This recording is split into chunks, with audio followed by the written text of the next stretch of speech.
प्यारे दोस्तों, अगर आपको मेरी कहानियाँ पसंद आती है तो प्लीज मेरे चैनल को सब्सक्राइब कर दीजिए और लाइक और कमेंट भी किया करें ताकि मैं आपके लिए और अच्छी से अच्छी कहानियाँ अपलोड कर सकूं। आप लोग वीडियो देखते तो हैं लेकिन चैनल को सब्सक्राइब नहीं करते हैं। आपके लाइक, सब्सक्राइब और कमेंट्स करने से मुझे बहुत हौसला मिलेगा। शुक्रिया। मेरा काम बहुत अच्छा चल रहा है। मैं जिस मोहल्ले में रहती हूँ वहाँ मेरी बहुत इज्जत है। मोहल्ले की औरतें हाथ बांधे अदब से सर झुकाए मेरे सामने बैठी रहती है।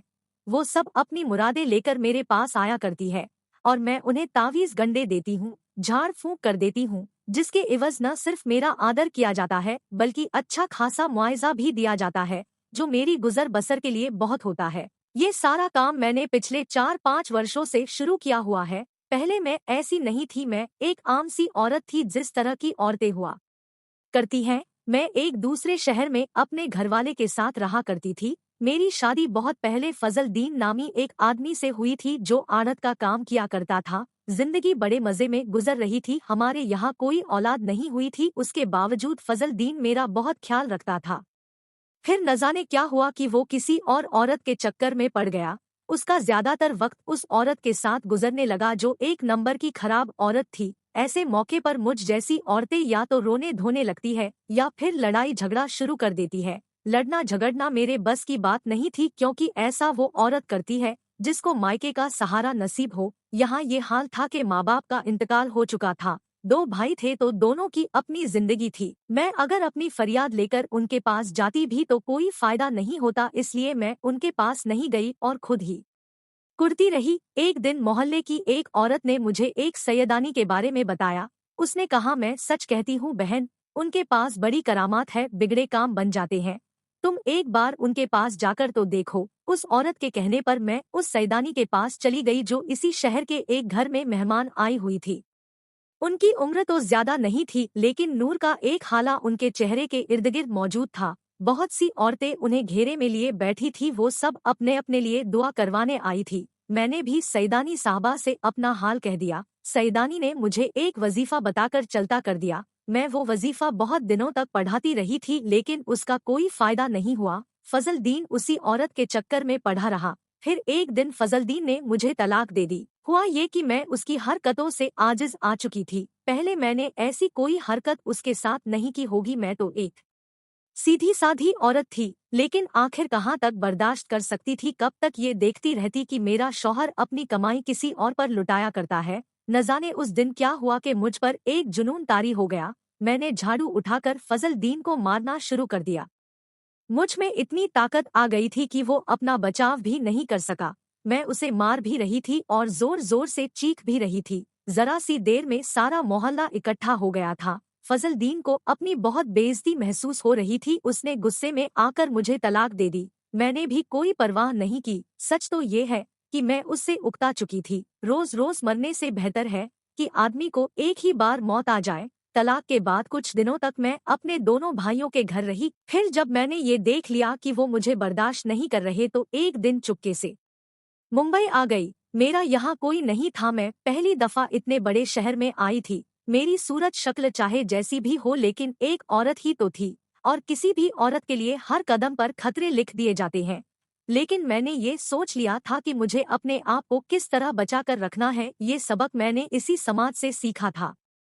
मैं जब मुंबई स्टेशन पर उतरी तो मेरे पास कुल 100 रुपए थे और 100 रुपए में इतने बड़े शहर में कुछ भी नहीं किया जा सकता था। लेकिन मुझे अपनी सलाहियतों पर पूरा भरोसा था। आदमी की सलाहियतें उसी वक्त सामने आती है जब उसे किसी आजमाइश में डाल दिया जाए। घर बैठे तो वो छुई मुई के पौधे की तरह हो जाता है। मेरे लिए ये शहर एक आजमाइश की तरह था और मुझे इस इम्तिहान में पूरा उतरना था। स्टेशन से बाहर आकर मैं कुछ दूर तक पैदल चलती रही। मैं किसी मुनासिब जगह की तलाश में थी। बिलाखिर मुझे एक घना दरख्त दिखाई दिया जिसके सामने बहुत से फ्लैट्स बने हुए थे। मैं घर से अपने साथ एक जा नमाज और एक लोटा लेती आई थी। बस यही मेरा कुल असासा था। मैंने उस दरख्त के नीचे जा नमाज बिछाई और अपने बाल बिखेर कर हक हू करने लगी। शुरू शुरू में तो किसी ने ध्यान नहीं दिया, फिर रफ्ता रफ्ता लोग मुझ पर ध्यान देने लगे। मेरा तजुर्बा है कि इस किस्म की औरतों की इज्जत भी सुरक्षित रहती है। कोई उनकी तरफ हाथ बढ़ाने की जुर्रत नहीं करता। मलंगनी या अल्लाह वाली समझकर लोग आदर की नजरों से देखा करते हैं।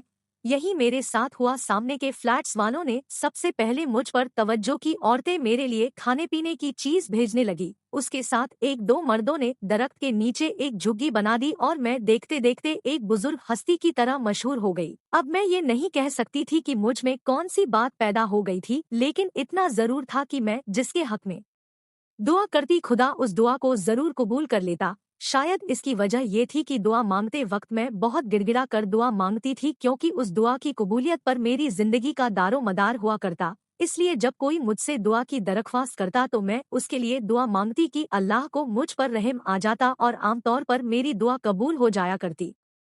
इस इत्तेफाक ने मेरी शोहरत में और अजाफा कर दिया। लोगों ने खुद ही वहां लोहे का एक संदूक लाकर रख दिया था जिसमें चंदा दिया करते थे। महीने में अच्छे खासे पैसे जमा हो जाते थे। फिर उन्हीं फ्लैट्स में से एक फ्लैट मेरे नाम कर दिया गया। फ्लैट्स के मालिक का एक बड़ा काम मेरी दुआओं से बन गया था, इसलिए उसने उस फ्लैट का नजराना पेश कर दिया था। लोगों के बेहद जिद करने पर मैं उस फ्लैट में शिफ्ट हो गई। अब मेरे साथ दो और औरतें भी थी। ये दोनों बेसहारा औरतें थी और मेरी मदद किया करती थी। फ्लैट में आने के बाद मेरी शोहरत में और इजाफा होने लगा। अब दूर दूर से औरतें और मर्द मेरे पास आने लगे थे। मेरे हुलिये में इतनी तब्दीली आ गई थी कि अगर मेरे भाई बहन देखते तो मुझे पहचान नहीं सकते थे। मैं हमेशा सफेद साड़ी पहनी रहती थी। मेरे चेहरे पर ऐसी नूरानियत थी कि देखने वाले मरूब होकर अपनी निगाहें झुका लिया करते थे।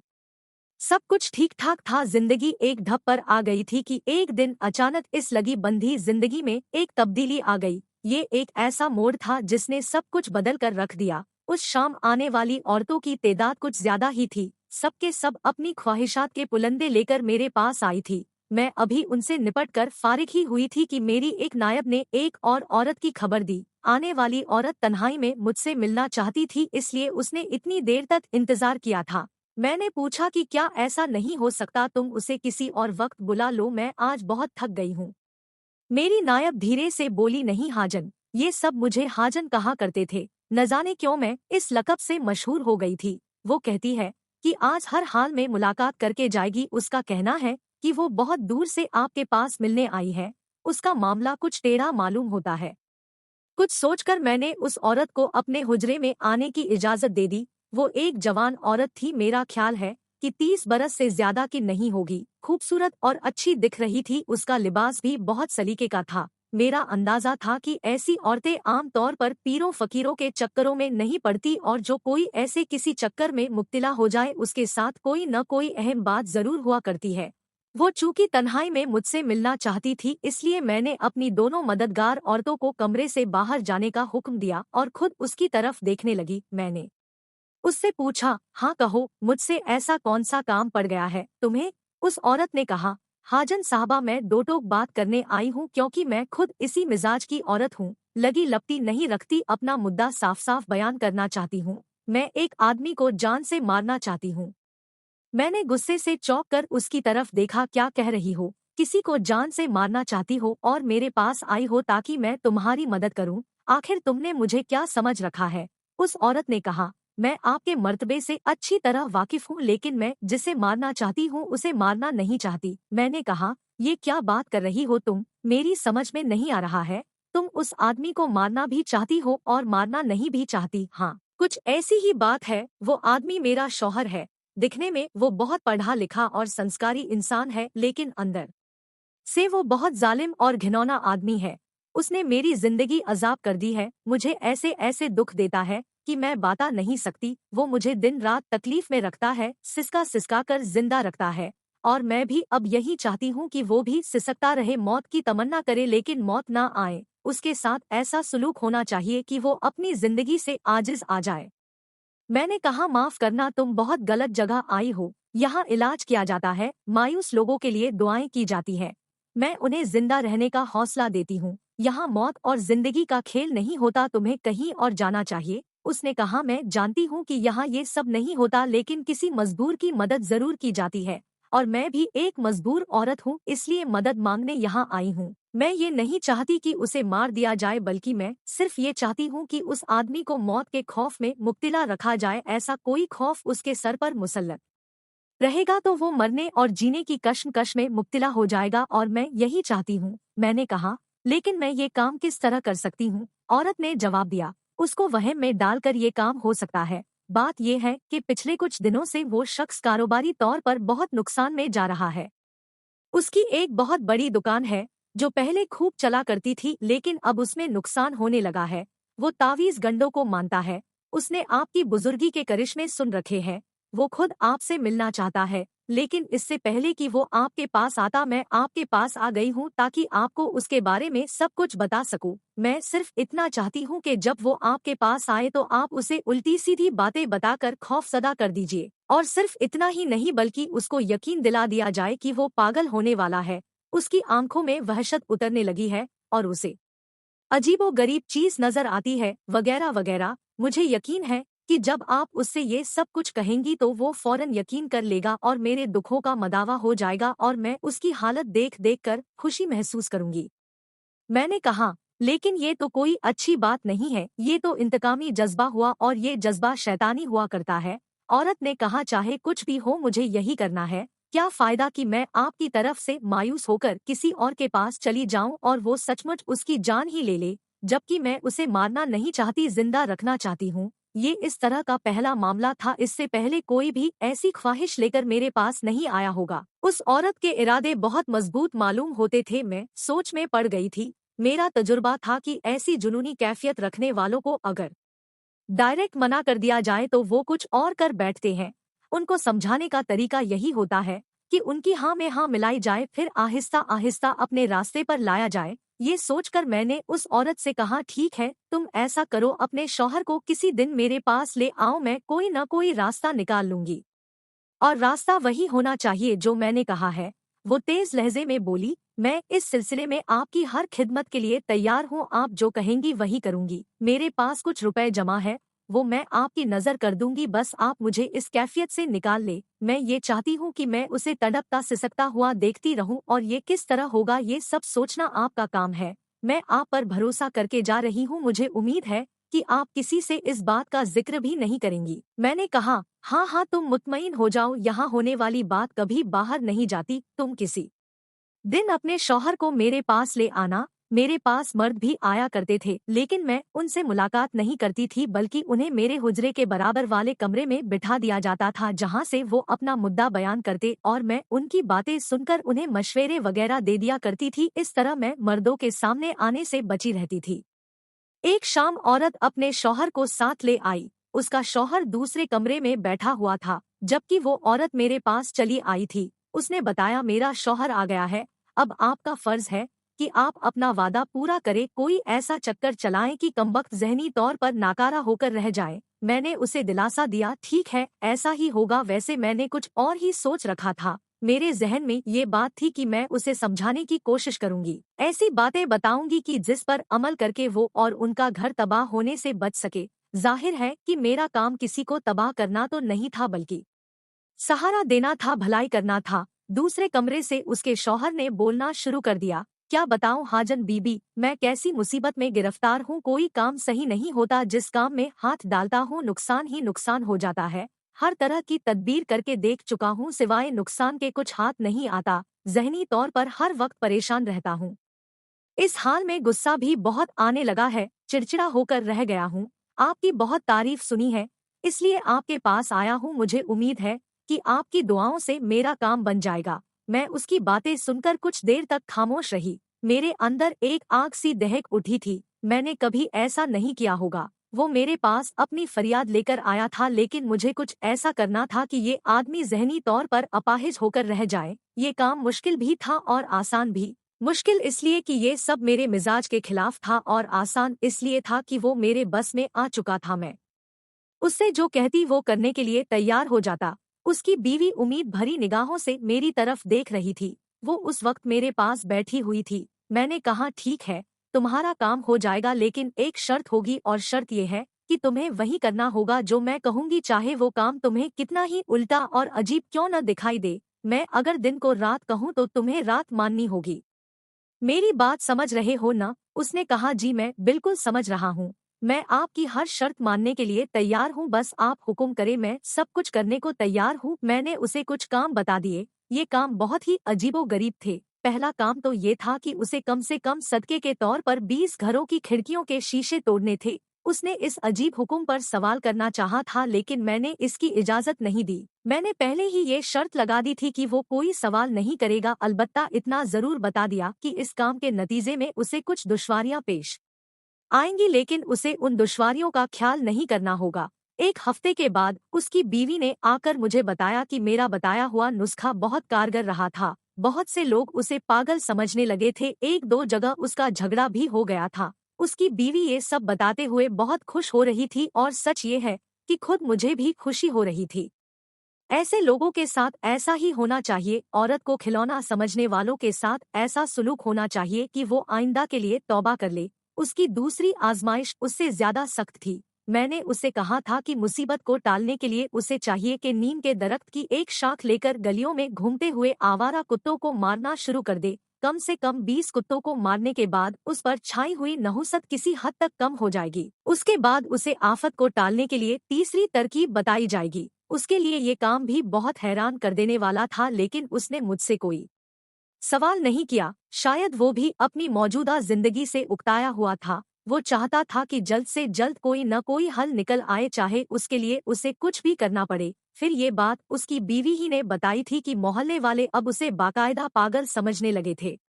यही नहीं, बल्कि ऐसा करते हुए 2 कुत्तों ने उसे बुरी तरह जख्मी भी कर दिया था, और वो डॉक्टर से इलाज कराता रहा था। ये सब कुछ मंसूबे के मुताबिक ही हो रहा था, यानी उसकी बीवी ने जो कुछ सोचा था, जो चाहा था, उसके साथ वही हो रहा था। उसके बाद एक और आजमाइश, ये आजमाइश भी पहली दोनों आजमाइशों से कम नहीं थी। इस आजमाइश ने उसे और भी मुसीबत में गिरफ्तार करा दिया। मैंने उससे कहा था कि वो कम से कम 20 औरतों के बाल जमा करके उन्हें रात के वक्त कब्रिस्तान में ले जाकर जला दे। ये अंदाजा लगाना मुश्किल नहीं है कि उस अमल के दौरान उस पर क्या गुजरी होगी। ये भी उसकी बीवी ही से मालूम हुआ था कि उस चक्कर में वो पुलिस के हत्थे चढ़ गया था, और बड़ी मुश्किलों से उसकी रिहाई हो सकी थी। घर आने के बाद वो वाकई जुनूनी सा हो गया था। हर वक्त उल्टी सीधी बातें करता रहता था। उसने ऐसी ऐसी हरकतें शुरू कर दी थी जिनकी वजह से वो वाकई पागल होता जा रहा था। गोया उस औरत का मंसूबा कामयाब रहा था, और मैंने उस मंसूबे की कामयाबी में सबसे अहम किरदार अदा किया था। लेकिन मेरा काम अभी खत्म नहीं हुआ था, मुझे और भी कुछ करना था। ये तो तमाशे का सिर्फ एक रुख था। तमाशे का दूसरा पहलू ये था कि मैंने इसी किस्म की हरकतें उसकी बीवी से भी करवानी शुरू कर दी। मेरे लिए ये कोई मुश्किल बात नहीं थी, क्योंकि उसकी बीवी को मुझ पर भरोसा हो गया था। मैं जो कहती वो उस पर अमल करने लगती थी। रफ्ता रफ्ता मैंने उसको भी दिमागी तौर पर अपाहिज कर दिया। उन दोनों के बारे में मुझे उनके मोहल्ले की औरतों से मालूम होता रहता था। वो औरतें भी मेरी मुरीद थी और मेरे पास आया करती थी। उन्हीं से ये मालूम हुआ कि वो घर आहिस्ता आहिस्ता बर्बाद होता जा रहा है। दोनों जहनी तौर पर इतने अपाहिज और इतने खतरनाक हो गए हैं कि दोनों को एक दूसरे से खतरा हो गया है। उनके बीच तो पहले ही झगड़े हुआ करते थे, लेकिन अब झगड़ों की नवयत बहुत शदीद हो गई थी। फिर एक दिन मेरा ये काम अपने मंतकी अंजाम को पहुंच गया। उस दिन शौहर ने अपनी बीवी का खून कर दिया था और खुद छुरी लहराते हुए पूरे मोहल्ले में शोर करता फिर रहा था। उसका कहना था कि उसने अपनी बीवी को मारकर पूरी दुनिया को एक चुड़ैल से निजात दिलवा दी है, क्योंकि उसकी बीवी कोई औरत नहीं बल्कि एक चुड़ैल थी। मोहल्ले वालों ने उसे पकड़कर पुलिस के हवाले कर दिया था। इस तरह उन दोनों मियां बीवी की कहानी अपने अंजाम को पहुंच गई थी। उसके बाद खुद मुझे भी सुकून नहीं मिल सका था। मैं यहाँ तक तो कर गुजरी थी, फिर मुझे यूं महसूस हुआ जैसे मैं अपनी सीमा से बहुत आगे बढ़ गई थी। सजा देने की जिम्मेदारी मेरी नहीं थी, मैं तो खुद एक नाचीज और हकीर औरत हूँ। मुझे क्या हक पहुँचता था कि मैं उन दोनों की जिंदगी को इस तरह तबाह कर देती। मैंने अपनी सीमा से बढ़कर काम किया था, ये बहुत गलत बात थी। मुझे ऐसा नहीं करना चाहिए था।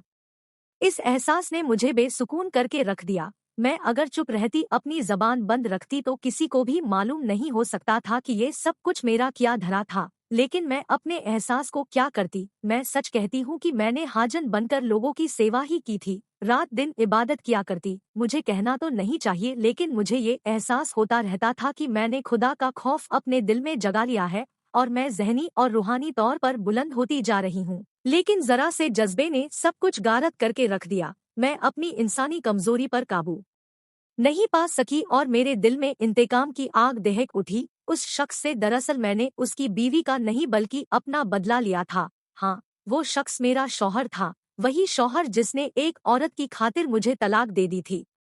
वो औरत जिस वक्त उसे मेरे पास लाई थी उसी वक्त उसकी आवाज से मैंने उसे पहचान लिया था और बाद में उसकी तस्दीक भी हो गई थी और वो औरत वही थी जिसकी वजह से मुझे तलाक हुई थी और मैंने उन दोनों से अपना इंतकाम ले लिया था। लेकिन क्या मुझे ऐसा करना चाहिए था? मैं आज भी रात दिन खुदा से अपने उस गुनाह की माफी मांगती रहती हूँ और देखने वाले ये समझते हैं कि हाजन बीबी के दिल में खुदा का खौफ भरा हुआ है, इसलिए वो रात दिन गिड़गिड़ाती रहती है। काश मैं किसी को अपने बारे में सब कुछ बता सकती।